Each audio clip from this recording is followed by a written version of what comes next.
Hello, Phoenix Sports World. Welcome to another episode of the Miller Sports Podcast, joined by my good friend Christian Salgado, NBA Analysis.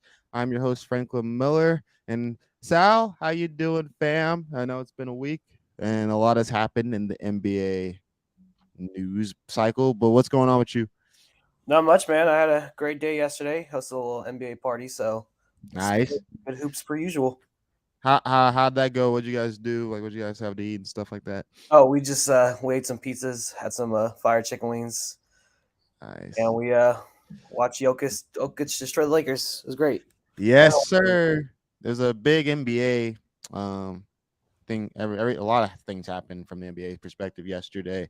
Before we go into all that, I wanted to start off with the um, horrible news that happened for the Suns this past week. Well, I don't know if it's horrible for some fans, but Monty Williams was fired or dismissed of his duties um, after another bad Game 6 elimination loss to the Denver Nuggets, who's now in the Western Conference Finals playing the Lakers.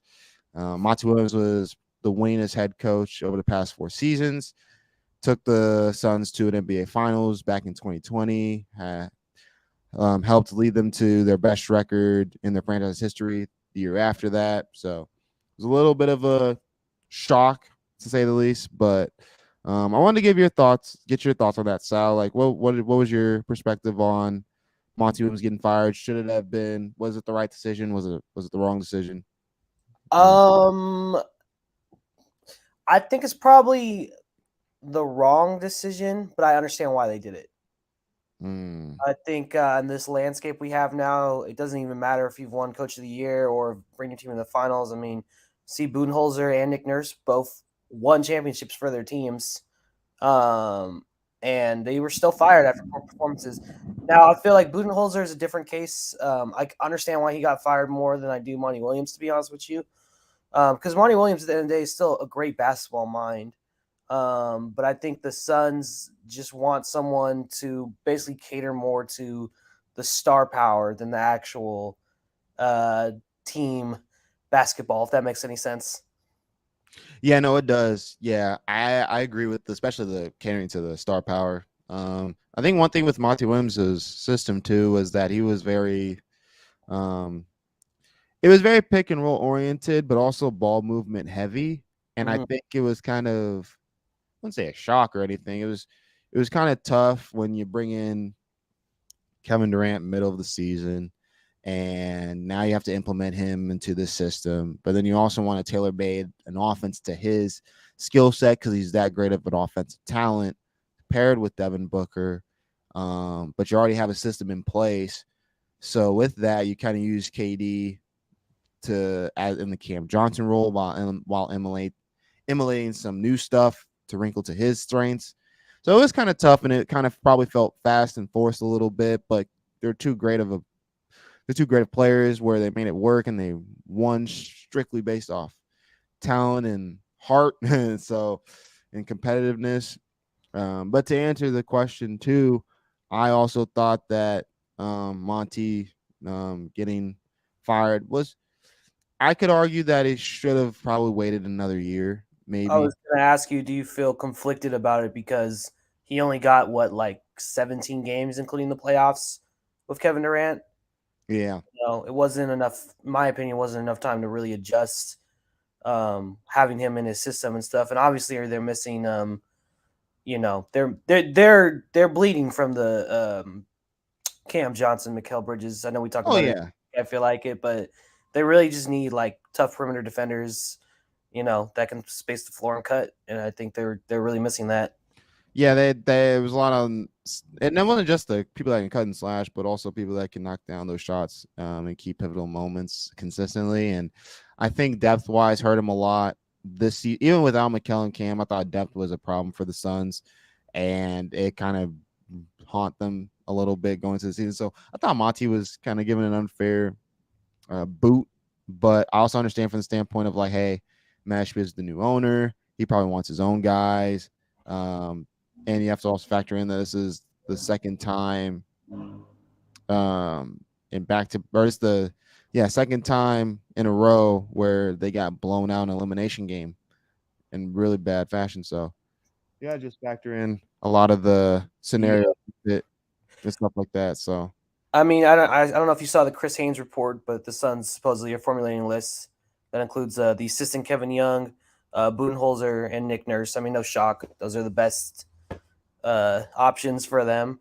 I would love yeah, to see Nick Nurse tackle that. I think that would be really, really interesting.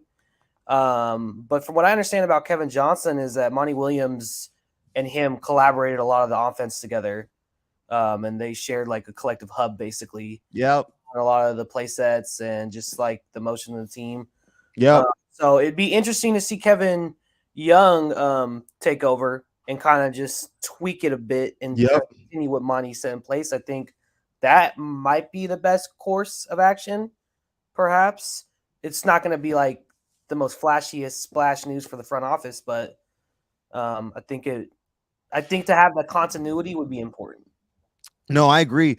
That's kind of one thing that I wanted to kind of allude to as well with the Kevin Young aspect, because he has gotten a lot of rave reviews from Chris Paul and Devin Booker over the years about his X's and O's ability and his ability to implement the motion offense with along with the pick and roll offense. And with the news coming out that Chris Paul is likely to return the next year after they guaranteed his money, I still now see them emulating a lot of the pick and roll action with this offense. So what this tells me is, are they just gonna stay put in what they have now and just hire Kevin Young, or are they gonna still try to find a way to like get somebody else in there? So I agree with you from the standpoint of like, it's not flashy, but I wouldn't mind if Kevin Young was hired. But then I think a lot of Suns fans will be like, well, shoot, then why did Monty get the boot if we're just gonna, you Yeah, know? I mean, if he wants to be the scapegoat, he could be. I mean, that's kind of what he was. Uh, Yeah, and I mean, the Suns need to look a lot on the offseason on what to do. So CP3 obviously not on the trade block, but Aiton for sure is. yeah, oh Uh, yeah, and I mean, I don't know. Like, I would like the Suns, and it's probably not the most intuitive with KD being an aging star and all this, but I would love to see them model themselves after the Kings a little bit. Just have that great pace and space. I feel like yeah, Booker would really, really thrive in that.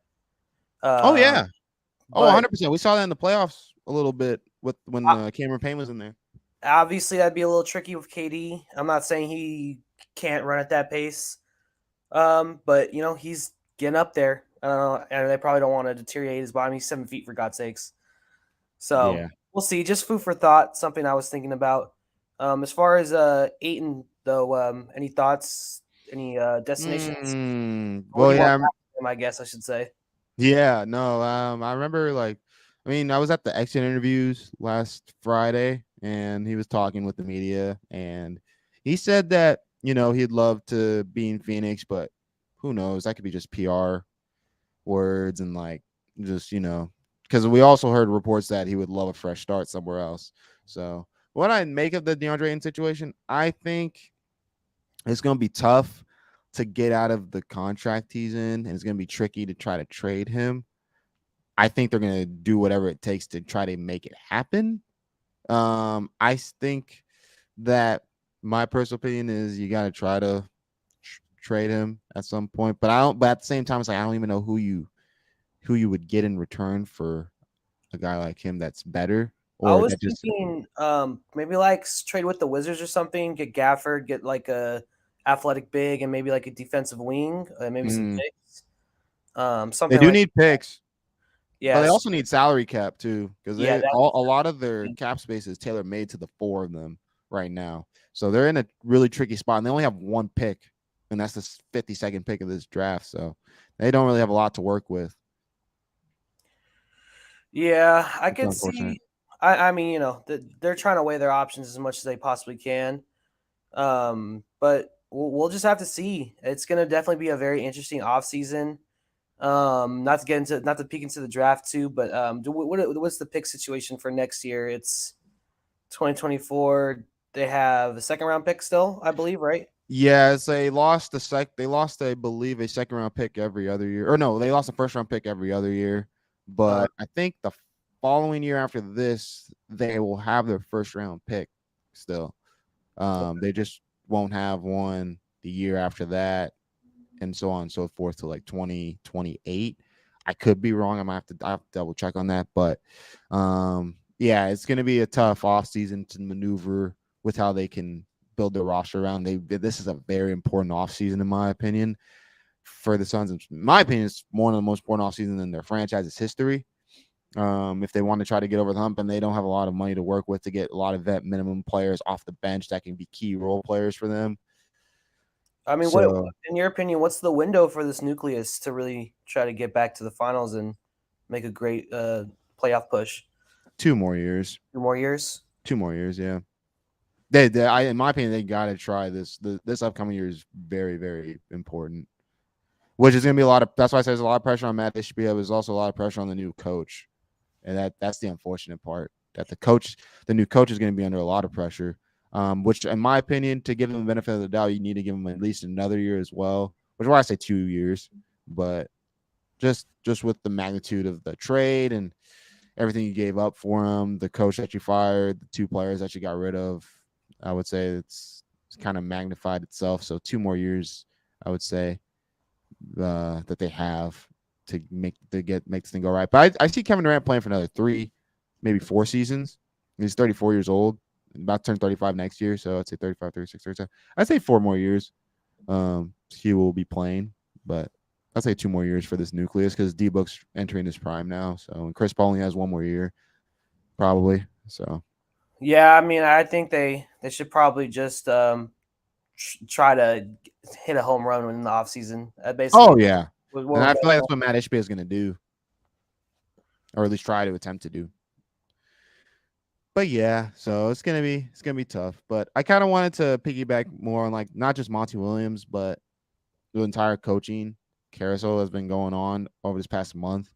Nick Nurse has been relieved of his duties. Now you have Doc Rivers being released, Mike Budenholzer, of course.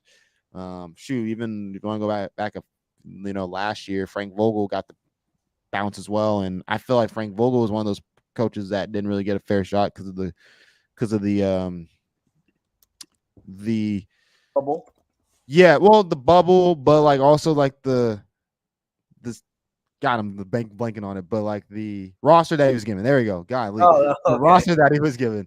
And I think that it was just, a lot of these coaches over these past couple seasons just have not been given the fair look after doing pretty good stuff the year prior. But I guess it's what you've done for me lately, league. So I don't know. What's your thought? That would be an interesting Suns choice as Frank Vogel. Oh yeah, it would. I don't know if he would optimize them as best as they possibly could, but it would be interesting to see what he would do with them. Yeah, it would. I definitely think he'd bring a lot of value on the defensive end for sure for them. But like, what's your kind of thoughts overall though on the whole coaching carousel? I mean, I think it's at the end of the day, the NBA is a corporation. And the expectations are to meet this criteria. And if it doesn't get met, then unfortunately, most front offices don't care about continuity and they don't care about how much time and effort these people have put in. Because, I think a lot of coaches aren't given enough time to really get in the groove of what they do because it's not an overnight thing, I mean, obviously, a season's not overnight, but it's hard to take a group of 15 guys, implement an offense that works, get to know everybody, manage all the personalities, all the egos. And I think we've become desensitized to that at times. It's not like college where that's the opposite extreme, where it's like the coach has full control and it's like that. There should be a nice balance in the middle. Yeah. I know we're a star-driven league, but I don't really know what the alternative is either. I mean, you basically just try to hit until you get someone that goes to the finals and you can keep your job, maybe. So I think it comes down to having a scapegoat and not wanting to blame the players at the end of the day. Yeah, no, I agree for sure. And it also just implements back to the team, to the players as well when it comes to like not being patient with them as well with development. Development is a whole organization operation, in my opinion. It's not just players, it's coaches, it's front office, continuity is key to championships. That's like the most important aspects of sports. Like if you try to rush the process, um, it's not gonna you're and you try to buy yourself in championships. Not saying that's what the Suns are trying to do or doing, but as in a whole, in a sense, like if you're just doing that, then it's kind of tough. Now, there's also other factors like the coaches are probably making the right adjustments. He's been there for all these years. Doc Rivers has been with the Sixers for like a couple seasons. Probably didn't like a lot of the little nuances of what was going on. So just stuff like that, it's kind of tough, but it's like those elements that kind of fair shake everything. And I think it has been a little unfair over the years, but like you said, it is a corporate league and front offices and ownership doesn't really care. It's what you have done for me lately type of thing. But there is a sense of like, hey, be patient and you'll be rewarded. So It's only 30 spots for a head coach. So yeah, and you gotta make sure you get one of those coaches correct, man. And so I expect Monty Williams to be gone soon. I think someone's gonna hire him as their next head coach. He's just had too good of a resume in Phoenix to be, not picked up. I also think that Monty Williams would be good. He's really good. What his main element is and his unique personality, I think he's really good as a culture changer, in my opinion. And I think that has a lot to do with just him as a person, him as a family-oriented guy. And I think that's really important for a team that's not rebuilding per se, but a team that's just close to getting to that next step, like similar to what Mike Brown was for the Kings. I think that's a role that Monty can be. On a human level, like it is, I was actually upset that he got fired. Yeah. Because he's been through a lot, as most people know. Yeah. I'm not going to divulge into that. You could look it up, but yeah. And to have exactly what you said, the culture change. I mean, the Suns were, for lack of a better term, in the sunken place for a long time, and Devin Booker obviously is a huge part of this resurgence. But I mean, Monty Williams really just kind of put a smile on everybody's face, and he really got a bunch of young guys to really believe in something and believe in the culture and work their tails off. And like, that's something that's sometimes irreplaceable, in my opinion. Yeah. Yeah, no, and it is. That's why it's super important to bet on the human too aspect. And like you said, yeah, he has been through a lot in his career and over the course of these past few years, and it's been tough. And even shoot, Mike Budenholzer as well. They've all been through some tough stuff, and like there's like a human aspect of it, and there's something that it's hard to kind of, from a human level, you just feel for them, but you also hope that and pray that they can just get to that next job offer that they get, because they definitely deserve it. And yeah, so we can move on before this gets more sad, but pressing turn. Yeah, but in another term, we can even divulge a little bit. I know we're about to get to your favorite topic soon. We'll just hang tight, Sal. We're almost there. But I wanted to just take a look a little bit at the Lakers versus Nuggets game, and that was amazing. The second half was peak basketball of this season, in my opinion. Like, obviously the Nuggets had a big lead early in the game, but the Lakers almost came back from 21 down. Straight amazing basketball from two great big men in Anthony Davis and Nikola Jokic. Anthony Davis finished 40, 10, and 3. Jokic finished like 34, 21, and 14, I believe, or something like that. 30, or am I wrong? It was ridiculous. I think he's the he's the only player in NBA history to have 30, 20, and 15 twice in the playoffs. Only Kareem and Wilt have done it, and they've only done it once.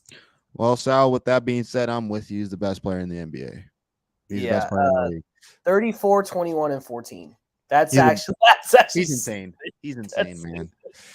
I saw a comment yesterday saying that this dude reminds him of, like, he's literally Jason Kidd / Dirk Nowitzki / all these guys. I mean, shoot, Kentavious Caldwell-Pope said the only difference between him and LeBron is that he can't jump high enough. Like, he's not as athletic. And I'm like, hey man, where's the lie? It's like, so, but yeah, I just want to get your thoughts on the game because I know you watched it with your friends and at your party. So how'd that go? Like what did you think of the game? Like, what was your takeaways from it?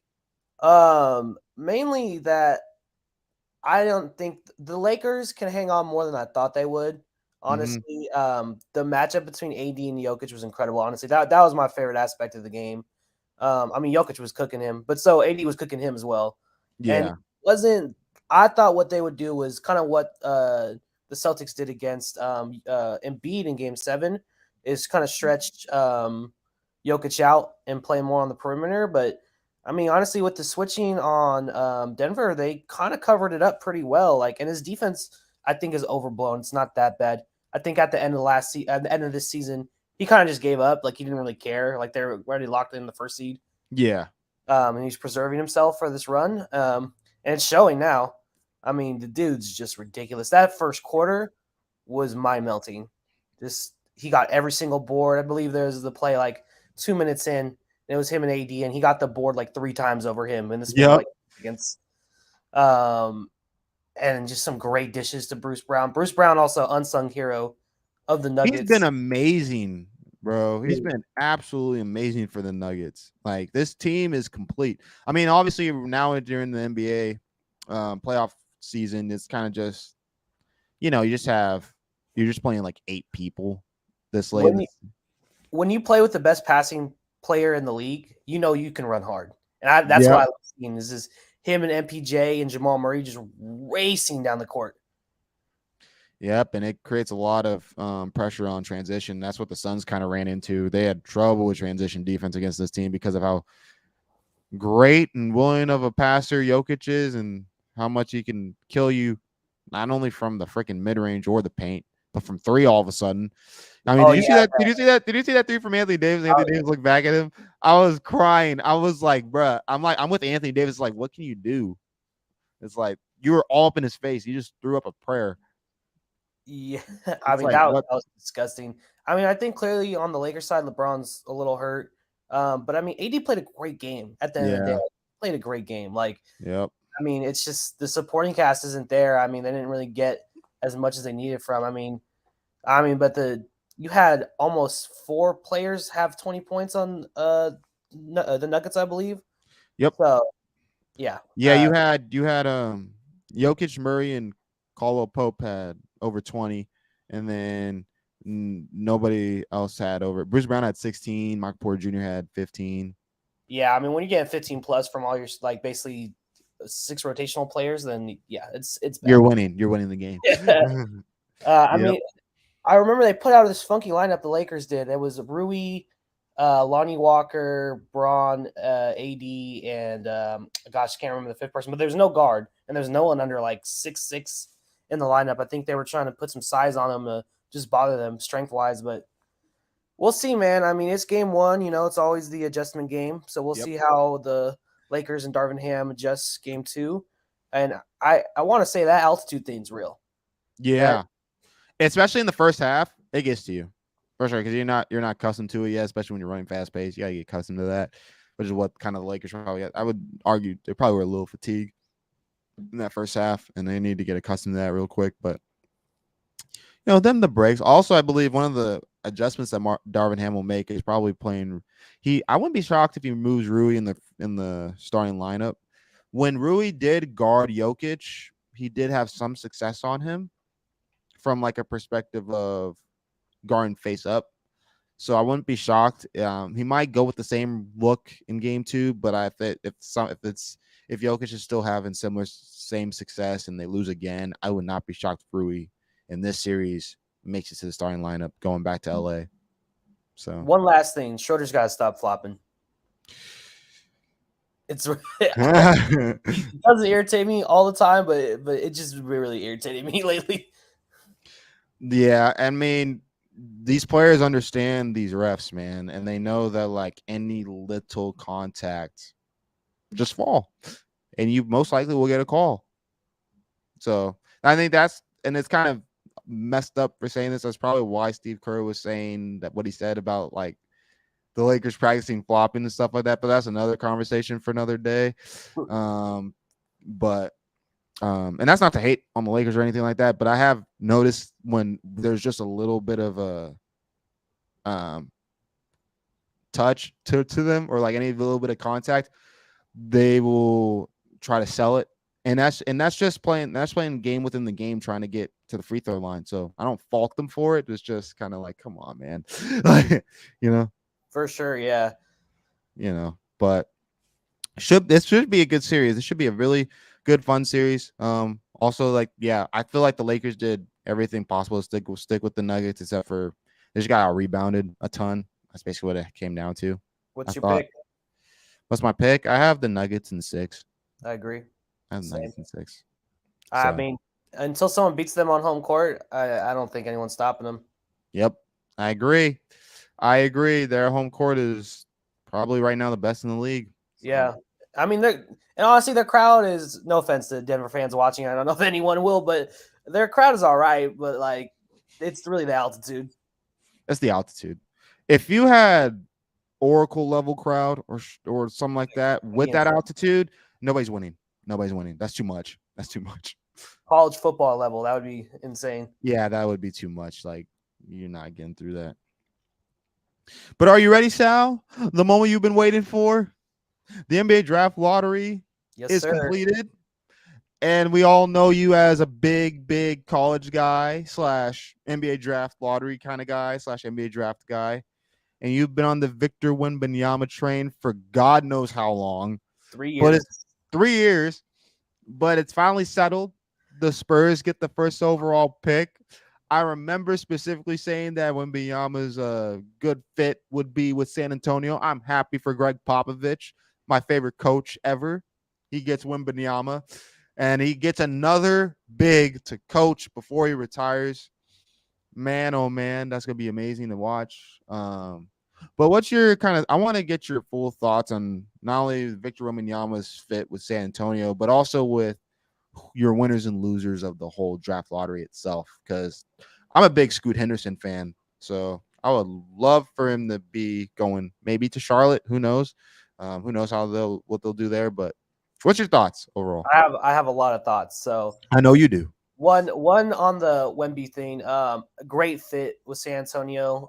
He's gonna have a great front court partner in Jeremy Sohan, and with Devin Vassell, who's a great 2-way guard and very slept on, very NBA nerd's dream.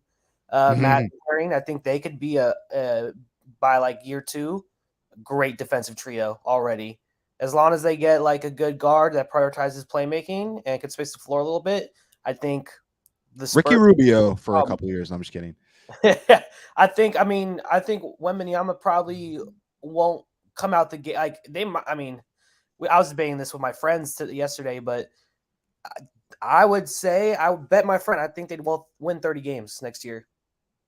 At least 30 games. That's not bad for a team that just won 17. That's not bad. I'm not saying they're going to make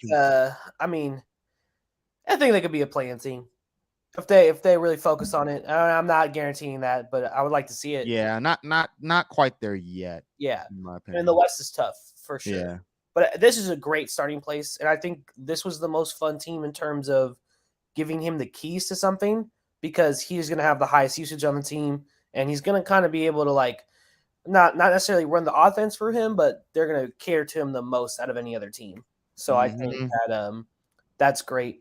As far as the number 2 pick goes, I know the discourse between Brandon Miller versus Scoot Henderson is going to ravage Twitter for the next month.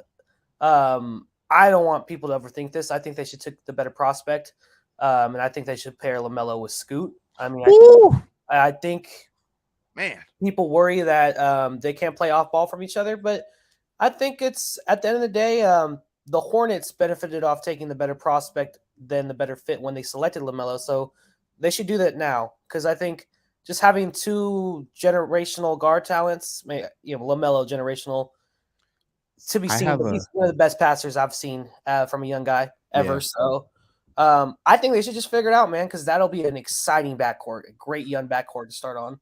I have an early theory that might rub people the wrong way. Go ahead. If the Hornets draft Scoot Henderson, I wouldn't be shocked if LaMelo Ball is on the trade market within a year. Wow. Mainly because I feel like he may not want to stay, mainly because of how things have been going, and then they just move Scoot to the point guard of the future over there. That's just me though. That's a theory. That's not like anything I've been hearing or anything or just anything. This is just a theory that I have, and it could be stupid and wrong. Probably is, but I wouldn't. But I could see something like that going. My theory is they could play off each other because if LaMelo's a great spacer, and he could basically Scoot could get LaMelo going. And how exciting would it be to see on the fast break LaMelo Ball 6? Oh, it'd be amazing. It would be shooting guard. Scoot, yeah, not talk 6'2" point guard on the fast break. That'd be insane. Yeah. Now on the other hand, if they want to do a fit and get Brandon Miller, I mean, I'm a Brandon Miller guy. I'm a believer for sure. But I don't want Charlotte to overthink it. And I would also just love to see Brandon Miller on the Trailblazers. Going back to your third point, I think is the biggest winner of the lottery. Having the third pick is extremely valuable, and I know they're open it. So who's to say? I don't know if we're going to see a really big trade on draft night. It's been a while since we've had a really good one. So I don't know who they would trade for, what they would trade. I'm going to have to think about that a little more. But everything's on the table, so I'm excited to see. But I would love to see Shaedon Sharpe and Brandon Miller play with Damian Lillard, though. I know Dame doesn't want a young core. He wants to win now, but, man, that looks good on paper. What about Anthony Simons? Is he not? Anthony Simons? Yeah, I mean – you're not a huge guy on Anthony? No, he's a good player. I really believe in him. He's one of the most underrated shot creators in the league. I mean, he can get hot really quick, and he creates space really well. But first, I have a weird feeling that he doesn't want to be in Portland. This is just off the gut. This is no evidence or any analyst brain. Same with my LaMelo thing. Yeah, I just feel like he probably wants a bigger role somewhere else. Maybe he doesn't want to be in Dame's shadow because he kind of does a similar thing. Because I don't see him as a six man. I could see him as a lead guard for a team. Utah. Or the Spurs. Oh, hello. You want to be a GM so badly. I can see it. No, I'm just kidding. Not there yet, but one day. Now, biggest loser has to be Detroit, man. You win 17. Yeah. Without question. Tough. But there's still a lot of good picks. So, yeah. I mean, they're not getting what they need.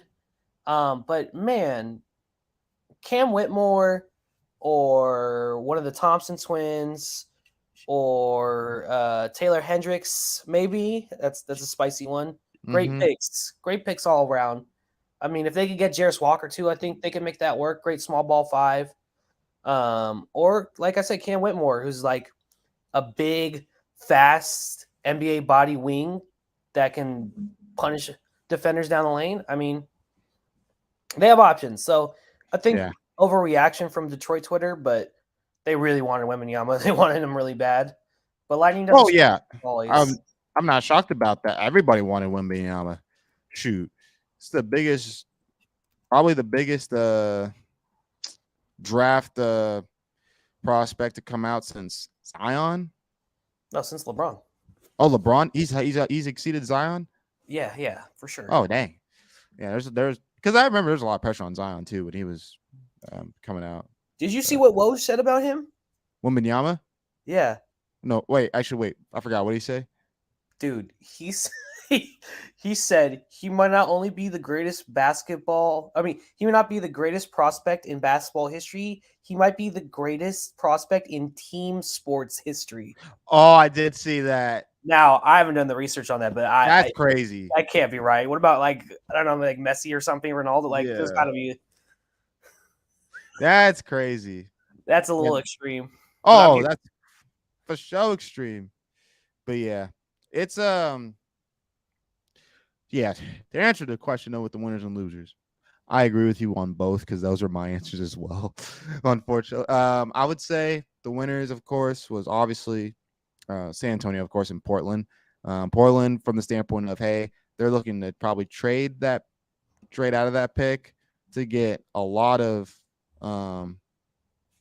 to build around Damian Lillard and to get him to be a championship level contender for at least another time before his time in Portland's up. And I think also another winner too is whoever gets that pick from Portland. I think that would be awesome as well that they're getting a franchise level player at that spot too, especially if Charlotte overthinks it and pass on Scoot. I think if you pass on Scoot, it would be a travesty. This Wembenyama and Scoot Henderson thing is, in my opinion, similar to Zion and John Morant from that standpoint. I know Zion hasn't played a lot, but I'm talking about just purely talent. I think they're both like fantastic and easily going to be. He's an incredible consolation prize. He's 100%. I would love Scoot. If you're a top 2 this year, you're loving life, in my opinion. They're without question future all-stars. Without question, easily. Loser, easily Detroit. Worst record in the league. Scoot would have went number 1 last year over Paulo. Hot take. Yeah. Oh, who? Scoot? Yeah. Oh, yeah, I agree. I 100% agree. Powell would have been 3rd overall pick. Could you believe that? If Powell was in this draft, he'd be the 3rd overall pick.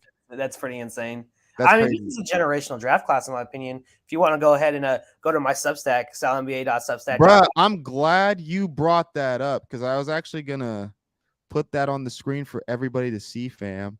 Thank you. Yeah. He said thank you. No. You treat me right. Oh, yeah, man. You know it. But it's coffee ASMR. Sorry, guys. Nah, it's cool though. But yeah, look at the beautiful top 10 prospects big board here. So he has Victor, of course, as the 1. I called him a Titan Wing, Wing, man. Yeah, Scoot Henderson at the 2.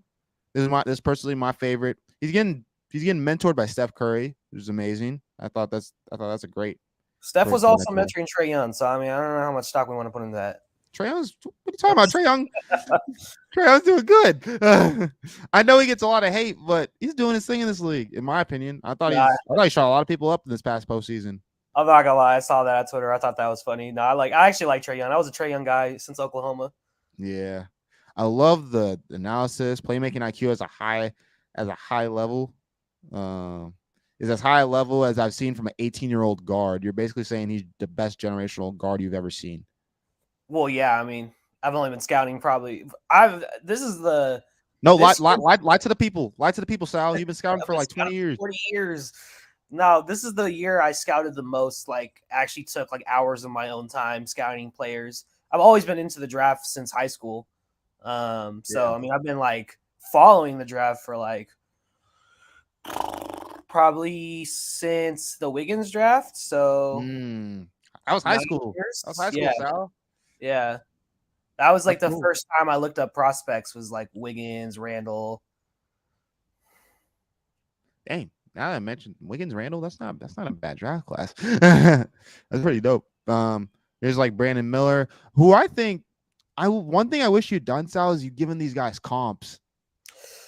I don't like comps too much, man. It makes me feel better about a certain player when I get like a feel for like who they are.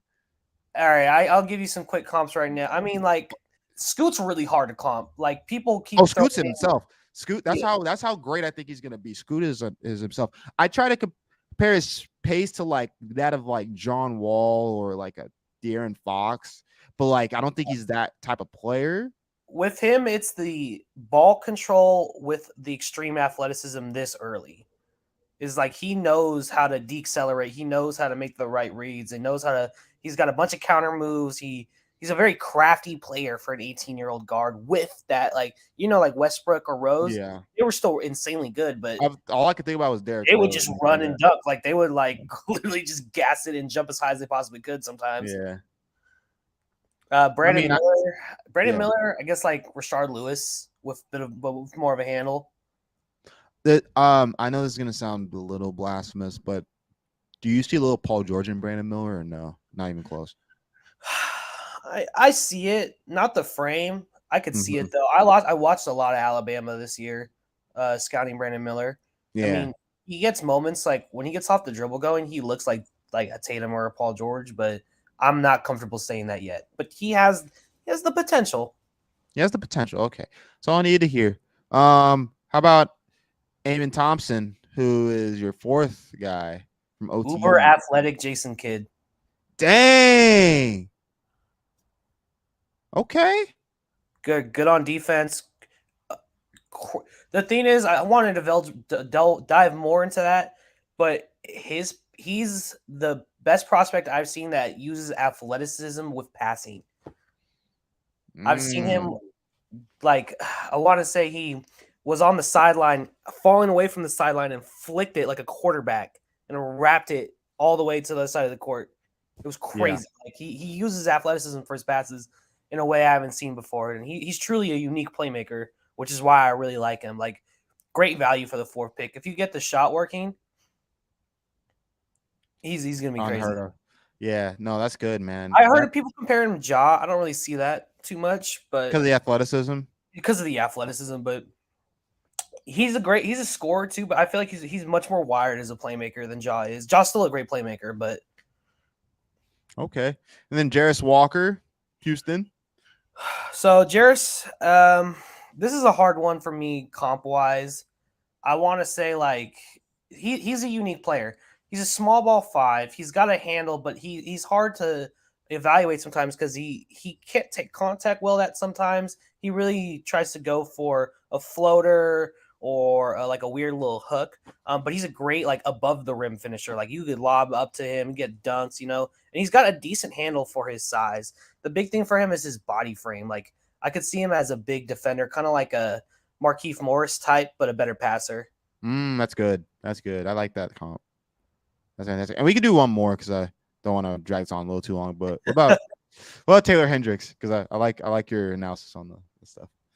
Taylor Hendricks is a hard one for me. I want to say like for comp wise, I mean 6'9", Swiss Army knife. He can shoot. Kind of struggles getting to the rim and playmaking wise needs some help, but like defense, he's insane. Super switchable. I don't really have I can't think of a comp on the fly right now. I'm sorry. I didn't can't Oh, really good. think maybe like man, like AK-47. Dang. Maybe. Dang, that's a little bit of a throwback, AK-47. But not as good as a passer whatsoever. I mean, AK-47 was a good passer.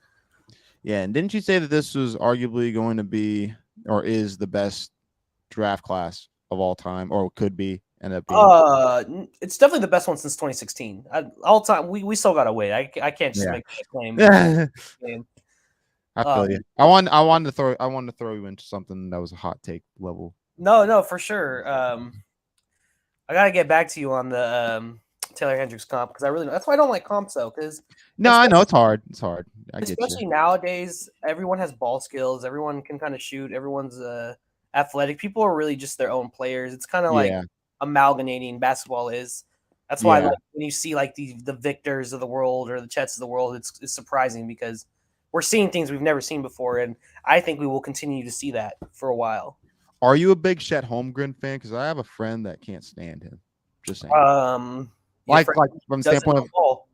Yeah, I went between Chet and Paulo a lot last year. I eventually settled with Chet 1, actually. Really? Yeah, but I mean, I still thought it was close, but we'll see. I just believe in Chet. I mean, I don't think he's going to be like a number one option kind of guy, but I think he brings immense value. Like he's going to be like a really long, skinny Draymond, but way better rim protector. And then he's that great on the defensive end for sure. Yeah. And then as a floor spacer more than Draymond is. Can he ball handle like up the floor as well? Yeah, he's got a good handle. I mean, it's crazy to say his handle's higher than Victor's, even though Victor is like 4 inches taller. But Victor's arms are so much longer, he can dribble low, which is crazy to think about. It would be cool to watch Chet versus Victor next year. They played against each other in the World Cup, the FIBA World Cup under 19, and Victor like destroyed him. And Victor was a year or like 2 years younger than him or something like that. Dang, crazy. I think he was like 18 and then Victor was like 16. It was crazy. Something like that. Yeah. We No, that's crazy. We got someone says Shed is definitely not that guy. Skinny big men don't typically last. What are your thoughts on that, Mr. Sal? I think it's a new era, man. I think you're going to see it's going to be a lot different. I kind of agree. I want to give Shet the benefit of the doubt, but Let's I be honest, understand the concerns from big the bigs weight don't last standpoint. that long either, unless they're uber athletic. Yeah, no, and I also understand from the built perspective, might not be there, but We'll see. It'll all come in time. I mean, I think Kevin Durant changed a lot of things for people and their perspective on how Kevin Durant and Steph Curry for that matter. Yeah, I mean, you're acting like Chet's going to guard like Jokic and Embiid and stuff. Like, of course, they punish everybody. Yeah, 100%.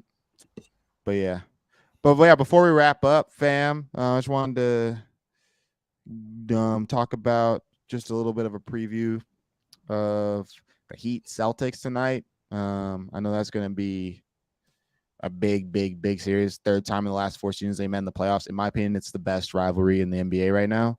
My opinion. And a lot of people don't really talk about it, but both teams have gotten the best out of each other these past 3 out of the 4 seasons.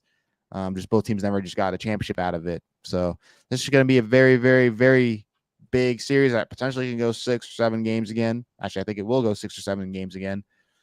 Who do you got coming out on top, my guy? Celtics in 6. Celtics in 6. Celtics in 6. Why you say that, Sal? If Tatum didn't play like he played on Game 7, I think it's a wrap. Do we expect him to be that consistent every night? I don't know. It's really hard to tell with the Heat, man. They're a hard team to analyze. I'm not gonna lie. I mean, Spo's gonna make the adjustments he needs to make, but I think just on paper, Celtics are more talented, and they've beat them. What have they been? They've beat them in the playoffs every time except the bubble for the last 5 years, I think. Something like that. Tell me if I'm wrong, but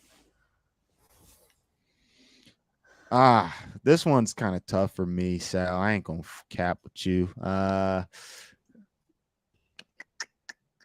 don't know. I'm being honest, because it's like it really could go either way. I definitely think it's going 7 games, but I definitely could see Jimmy Butler ruining everybody's hopes and dreams in TD Garden.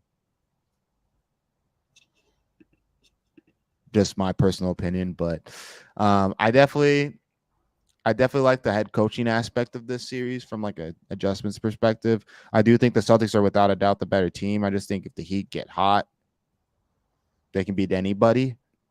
So it's like, especially when you have a guy like Jimmy Butler and you have a defensive arsenal like Bam Adebayo, it's kind of they can even out with anybody. So should be an interesting series. But if I had to pick now, I'd say Heat in 7. I say Heat in 7. I think and another thing too, in the second round we got at least one. We had a 1 through 8 seed advance to the second round. If that makes sense, do you know what I'm saying? Like, say that one more time. So like in the second round, we got at least a 1, 2, 3, 4, 5, 6, and 7, and an 8 seed. Oh my god, the seed thing. Yeah, the seed thing. Hear me out. Now we have a 1 and a 2 advanced with a 7 and 8 advancing in the next round. So we have the top 2 seeds and against the bottom 2 seeds. Oh yeah. I wouldn't be shocked if we get a 1 versus 8 seed going into the finals. I mean, I wouldn't be shocked either. That's insane, though. That would be crazy. And shout out to all the play-in haters because I've always been a play-in guy. So I'm telling you, it could happen. I'm just saying. I have the Nuggets in 6 and the Heat in 7. I'm just saying. Yeah, man. I don't know. It's a hard thing to analyze. I haven't put much thought into it, to be completely honest with you. I know not a lot of people haven't. I'm just weird that way, Sal. So.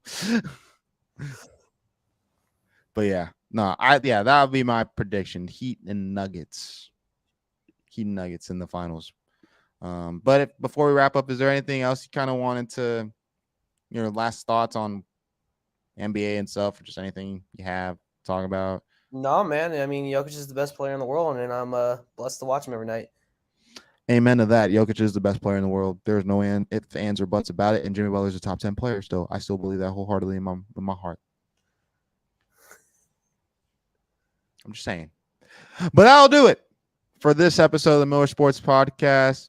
Please like and subscribe on BurnCitySports.com on YouTube. Feel free to continue to look at Christian Salgado's draft prospect big board now that we have an actual pecking order of who's gonna, pick. And again, this is his website. Sal, say the website again so they can read this article because it's I a can't beautiful article. It's salnba.substack.com. salnba.substack.com. And this is where you can read a lot of his NBA articles, a lot of like his draft prospects big board, which is really thorough out and really, really amazing. So please give this a read. You will not be disappointed. It's really great, and it'll get you ready for the NBA draft in a month. But that will do it for this episode. I am your host, Franklin Miller. This is NBA Analysis, Christian Salgado, signing off. Have a good rest of your day, everybody.